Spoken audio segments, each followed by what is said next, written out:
Welcome to the programme, Julie. No More Headaches, the book that you've written, would instantly sort of cause people to smile, but we know that it has a very serious nature to it. But who did you write it for? Well, primarily when I was writing it, I was thinking about married women and the kind of struggles that they typically face regarding intimacy in marriage. So my target audience was women in marriage, and just the normal struggles. But it's been very interesting to see how many men are picking up the book and enjoying the book and talking about how it's given them insight into the way their wives think. So that's kind of a secondary audience I didn't anticipate. You say that you wrote it primarily for women. Obviously, there was a point where you realised that there were a lot of women who needed to talk about their intimacy in their marriage. Yeah. How did this come about? Well, funny, it came about, I wrote a book about 10 years ago called Finding the Hero in Your Husband.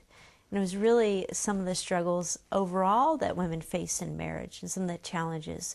And if you write a book on marriage, you have to put something in there about intimacy. So I put this chapter almost the end of the book called No More Headaches on Intimacy in Marriage. And didn't give it another thought. You know, I think like a woman, that's kind of the icing on the cake. We have to address it, but it's not central. And it was interesting because as I went around and talked about that book, Finding the Hero in Your Husband, everyone had so much interest in the No More Headaches chapter. And churches would call me or organizations would call me and they'd say, I just want you to talk about the No More Headaches. And then afterwards, women would just come up to me and ask me the frankest questions about their intimate life and with pain because they don't have anywhere else to go to really get solid answers about the things they struggle with. So after about 8 or 10 years of hearing this, I finally got through my thick skull. This is really where you need to be ministering. This is really where women are hurting and they don't have anywhere to go. You talk about intimacy in a relationship, in a marriage, as a gift that God gives to you. And when somebody says, I have a gift for you, they nearly always have an expectation of what the gift's going to be. And yet, over and over again, you say, women and inevitably men are disappointed. Yeah. Why is that? Well, I think it's a different kind of gift than we think it's going to be. You know, have you ever received a gift? And we have this common phrase in the States when somebody gives you a gift, you say, oh, you don't need to do that. You didn't need to get me this. And sometimes you say it to be kind of self-effacing, like, I wish you didn't spend so much money. But sometimes you get a gift and you open it and you really mean that. No, really, I wish you wouldn't have done this. Maybe it's a painting that now you have to hang on your wall and see every day in your house that you don't really like. And I think a lot of people think of sex that way when they open up the gift. They were anticipating this great thing that causes unity and it brings pleasure and oneness in marriage. And instead, they open it up and they're like, no, really, you didn't need to give me this. Now, you know, every day in our marriage, we have to confront this conflict of, you know, he wants it more often than she does, or she's got issues from the past that she's dealing with that keep her from enjoying it, or they're fighting about it. And so it's this white elephant in the middle of the room that nobody really wants to talk about and is causing so much conflict. And I think the biggest thing about looking at sex as a gift is the fact that we always think it's going to bring this immediate pleasure. It's going to be this thing that without much effort or work is going to bring a couple together. When in reality, in the immediacy, it actually can cause more conflict than oneness. But when you can look past that and you see it as a gift that's actually stretching you to learn how to love and how to communicate on the most intimate levels, and how to forgive and give grace and laugh at yourself and stretch in terms of not just what I want, but let me consider what my spouse wants. That's a kind of gift that is building a character and a oneness in marriage that doesn't just come from 1 or 2 days. It comes from 10 or 15 or 20 years. And when you can start to appreciate what might be happening in your marriage, even as you confront difficulties together, it's a much more profound gift than what we thought it was. Because you refer to the fact that you know, we expect if we're learning to cook to get better as we pick up different recipes, and yet in marriage we go into a sexual relationship and expect it to be perfect first time round and to continue to be perfect, and then are surprised when it doesn't work. There's nothing in life like that. If you want to have a budget with you know, in your marriage, and you never talk about money or you never plan, your finances are going to be a mess. You know, if you're raising kids and you never talk about it or plan or think about it or read books or work on it, you're not going to be an effective parent. It applies to everything in life. And for some reason, we believe it doesn't apply to sex, that you can just not nurture this part of your relationship. You can just kind of ignore it and it's going to be great. And the reality of it is, it's just like any other part of marriage or any other part of life. If you want to be good at it, if you want it to be growing and be successful, you have to commit some time and resources to it. And again, for a lot of people, that's kind of like, wow, I never thought about it that way, but that makes a lot of sense. Now, you mentioned children, because obviously, inevitably, children, or for most people, children are going to come out of having an intimate relationship with your partner.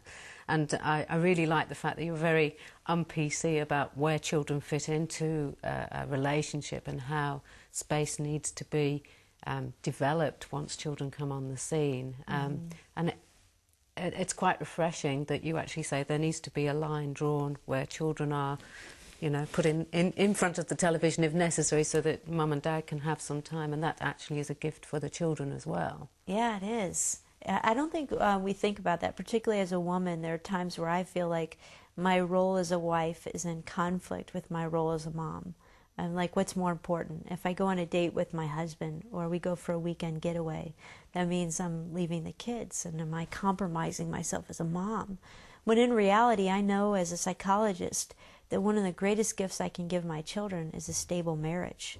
You know, a marriage where they look at me and Mike and they say, wow, mom and dad really love each other. It's a little weird, I don't want to know all of it, but I know they love each other. And you know, I get asked so often, what age do you start talking to kids about sex? And we think about the teenage years.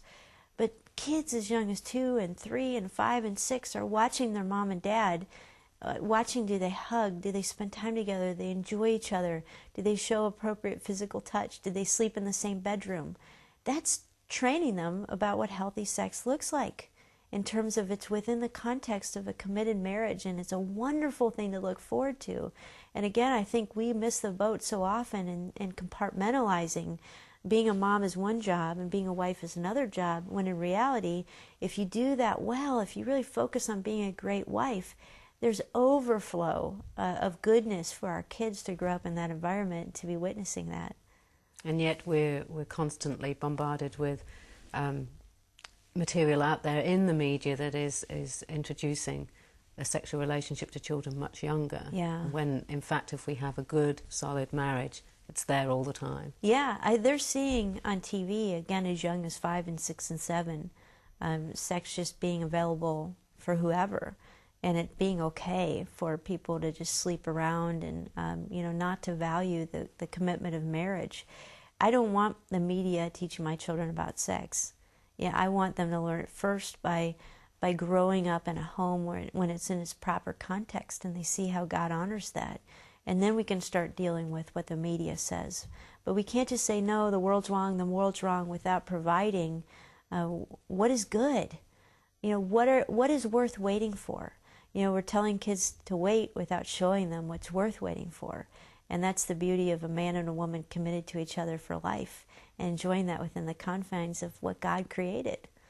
Now, you also talk about age. Yeah. And how, you know, at the moment in the media, sex is for the young and the beautiful. Yeah. And so once you get to a certain age, that's it. You see that, you mentioned in the book that really it's something that can take you right the way through your whole relationship in the most beautiful way. Yeah, and it's great to talk to couples who are in their 50s or 60s, and they may be having health problems or things like that, but I've met with many couples who will say, this is the best time we've ever had together.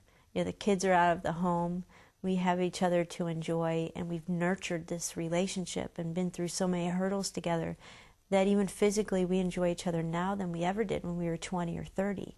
And the bodies look different, but there's something greater than the way the bodies look. And again, all the world has to offer is kind of the eye candy of, you know, just think about beautiful bodies. But sex was designed to be so much more than that. And again, I think a lot of even Christians miss that picture of the kind of bond that you're building over the years and the trust that you're laying that is so far beyond what you had on your honeymoon. And yet so many Christians feel that it's contradictory to being a godly person to be also sexually attractive. Yeah, that's a great point. You know, there are a lot of particularly conservative Christians who feel like God doesn't want you to enjoy sex in marriage, that it's kind of like this necessary evil. I think particularly a lot of women struggle with that. When we look at the book of Songs of Solomon in the Bible, it's a very erotic book. It's really talking about the celebration of romantic love within marriage. And we have a God who created sex. He created sex to be pleasurable. He created it to be amazing. And he designed marriage to be the only place where it can be fully explored.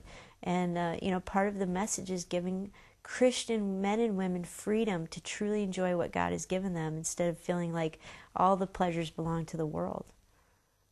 Well, it's not only an entertaining book, because you certainly looked at it from a humorous point of view, but it is a very satisfying and healthy approach to something that I think a lot of people are really missing out of.